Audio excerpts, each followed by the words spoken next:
देखते ही देखते आज हम आप 2021 में आ गए हैं और अपने बीते हुए वर्षों से हर कोई कुछ न कुछ अनुभव करता है, देखता है और सीखता है। वही थोड़ा सा कुछ अनुभव आप लोगों के सामने इस वीडियो के ज़रिए लेके आई हूँ। कभी कभी ऐसा होता है कि हमारे सामने एक हाई प्रोफाइल पर्सनैलिटी या हाई प्रोफाइल पर्सन या एक वेल एजुकेटेड जिसकी एजुकेशन हमसे ज़्यादा है, इस तरह के लोग जब सामने आते हैं, सपोज दैट एग्जाम्पल देती हूँ कि एक हाई प्रोफाइल पर्सन है आपके सामने, तो आपको कभी ना कभी ज़रूर आपने महसूस किया होगा और आप लोग सहमत होंगे कि एक अभिमान की झलक उसके में ज़रूर दिखाई दे जाती है कहीं ना कहीं। हर किसी में नहीं, लेकिन 80% लोगों में मैं बोल सकती हूँ कि वो झलक दिखती है। आशा करती हूँ कि आप लोग भी मेरे बात से सहमत होंगे। Hello friends, welcome to my channel. एक बार फिर मैं स्वागत करती हूँ अपने चैनल पे आप लोगों का पूरे सम्मान के साथ। आज के इस वीडियो में एक ऐसी ही एक प्रोफाइल से आप लोगों का परिचय कराऊंगी जिन्हें आप लोग बहुत अच्छे से जानते हैं, जिनका जन्म 1879 में, तब के टाइम की मैं बात बता रही हूँ, 13 फरवरी को भारत की इस भूमि पे हुआ। लेकिन इतनी अच्छी और इतनी हाई लेवल की प्रोफाइल होते हुए भी उनके अंदर थोड़ा सा भी अभिमान कभी देखने को नहीं मिला।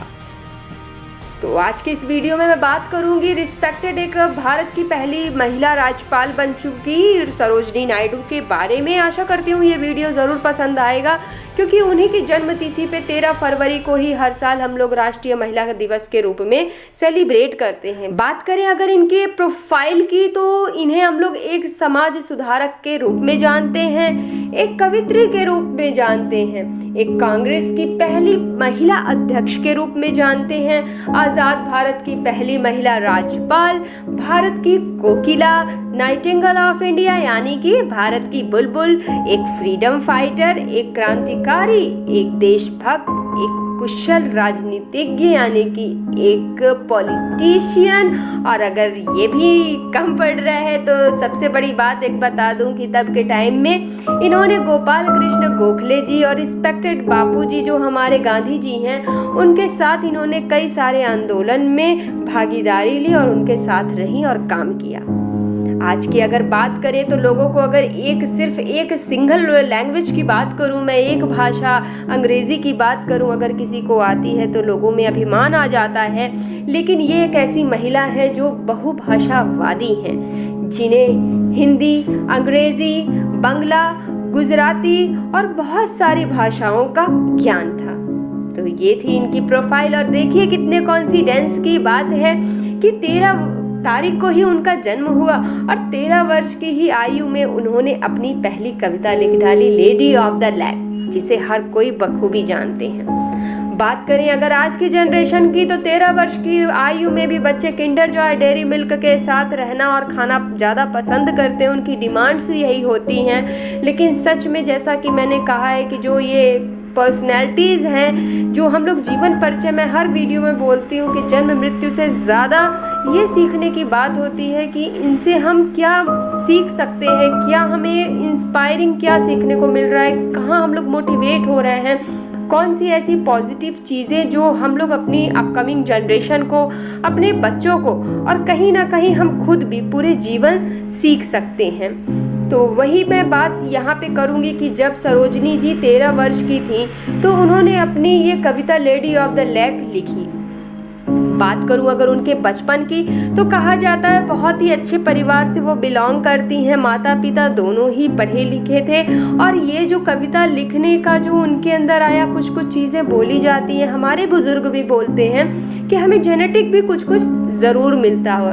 थोड़ा तो जो माहौल होता है बच्चों की परवरिश पे, माहौल भी असर करता है, लेकिन कुछ कुछ हमें जेनेटिक भी मिलता है। तो वही कहा जाता है कि इनकी जो कविता लिखने का जो हुनर था वो इन्हें इनकी माँ से विरासत में मिला, क्योंकि इनकी माँ भी कविताएं लिखा करती थी।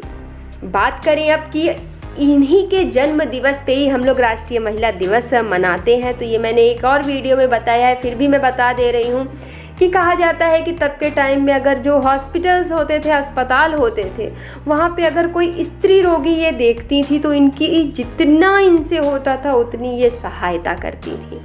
लड़कियों के लिए अगर विद्यालय की अगर बात की जाए विद्यालयों की संख्या बढ़ाने की बात की जाए या स्त्रियों के अधिकारों की बात की जाए, उनकी शिक्षा की बात की जाए, तो हर जगह इन्होंने महिला को जागरूक भी किया है और उनके लिए अपना हर एक कदम आगे बढ़ाया है। और यही कारण है कि 13 फरवरी उनकी जन्मतिथि पे हम लोग हमेशा राष्ट्रीय महिला दिवस के रूप में भारतवर्ष में मनाते हैं।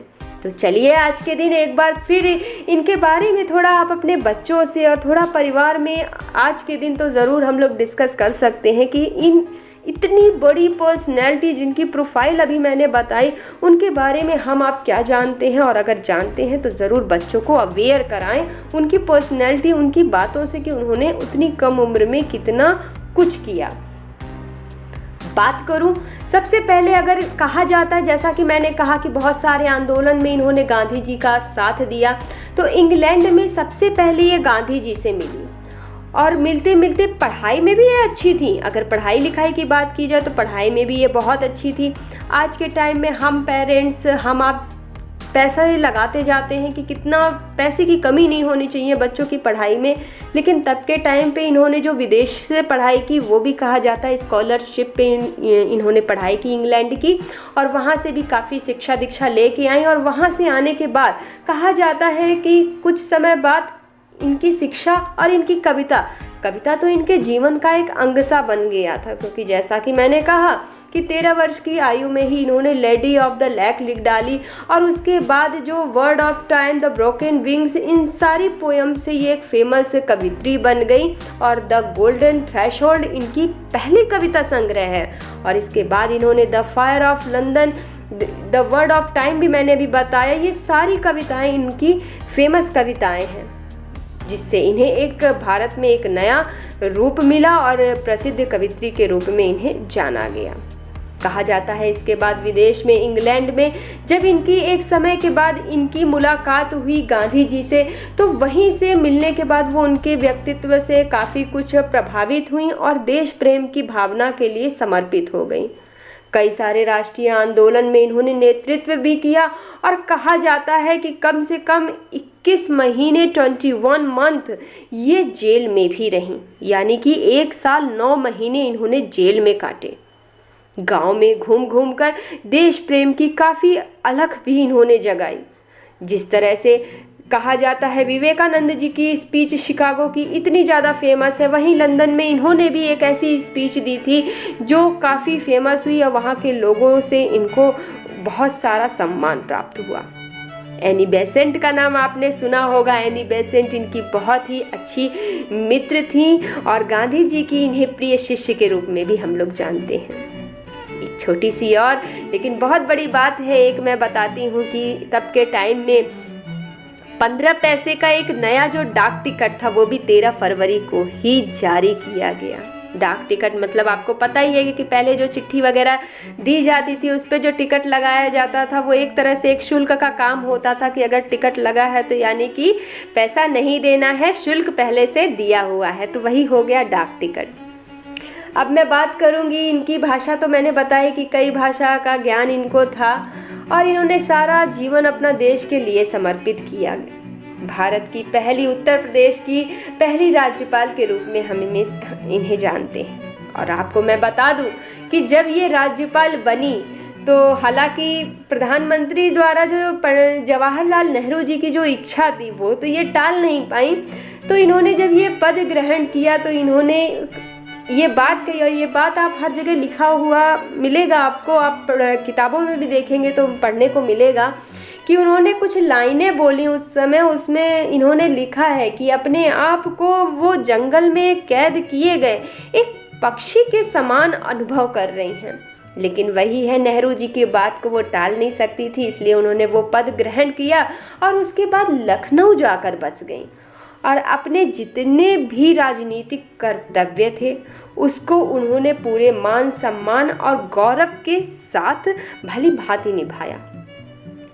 अब बात आती है कि कोकिला, जो इन्हें कहा जाता है भारत की कोकिला, जो हम लोग राष्ट्रगान, हमारा राष्ट्रगान है, इसको फर्स्ट टाइम जो है माना जाता है कि सस्वर में गायन हुई। जो कांग्रेस के बाद के जो अधिवेशन थे उसमें राष्ट्रपिता जो हमारे गांधी जी हैं, उन्होंने ही ये गाने के बाद उन्हें भारत कोकिला के सम्मान से नवाजा।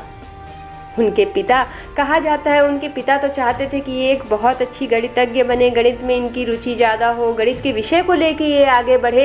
लेकिन माँ तो कविता लिखती थी, तो माँ जानती थी और उनको महसूस भी होता था और वो चाहती थी कि ये कवित्री बने। तो बचपन की ही बात है कि ये मैंने देखा है, कई जगह लिखा हुआ है कि बचपन में मैथ लगाते लगाते ही, मैथ के कॉपी पे ही इन्होंने एक कविता लिख डाली थी और उस कविता के लिखने मात्र से ही उनके माता पिता बहुत प्रभावित थे और हमेशा उन्होंने उनका साथ दिया। यहाँ पे उनकी एक मैं लाइन बोलूँगी जो बहुत खूबसूरत है। होने को तो बहुत सारी कोटेशंस हैं उनकी, बहुत सारी चीज़ें हैं, एक इंग्लिश में है, बहुत सारी तो उन्होंने इंग्लिश में ही पोएम्स लिखी हुई हैं। We want deeper sincerity of motive, a greater courage in speech and earnestness in action. इनके शब्दों में बहुत ज़्यादा गहराई है। इन्होंने हमेशा यही कहा है कि साहस हमारा एक बिल्कुल महान होना चाहिए और जो हम कार्य कर रहे हैं उसमें एक गहराई से भरा हुआ एक सिंसियरिटी ज़रूर होनी चाहिए, एक ईमानदारी। अर्नेस्टनेस मीन्स एक ईमानदारी ज़रूर होनी चाहिए आपके कर्मों में। और एक हिंदी में उनकी एक लाइन है जो बहुत अच्छी लाइन है कि जीवन को लेके हम आप थोड़ी सी हार मानते हैं तो सोचते हैं कि हमको मृत्यु आ जाए या उस तरह के ख्याल मन में आने लगते हैं। उन्होंने जीवन के ऊपर ही कहा है कि मेरे जीवन की क्षुधा नहीं मिटेगी जब तक, मेरे जीवन की क्षुधा नहीं मिटेगी जब तक, मत आना हे मृत्यु कभी तुम मुझ तक। तो ये बहुत खूबसूरत लाइन है जो पढ़ने में मुझे बहुत अच्छी लगती है, तो सोचा वो शेयर कर दूं मैं।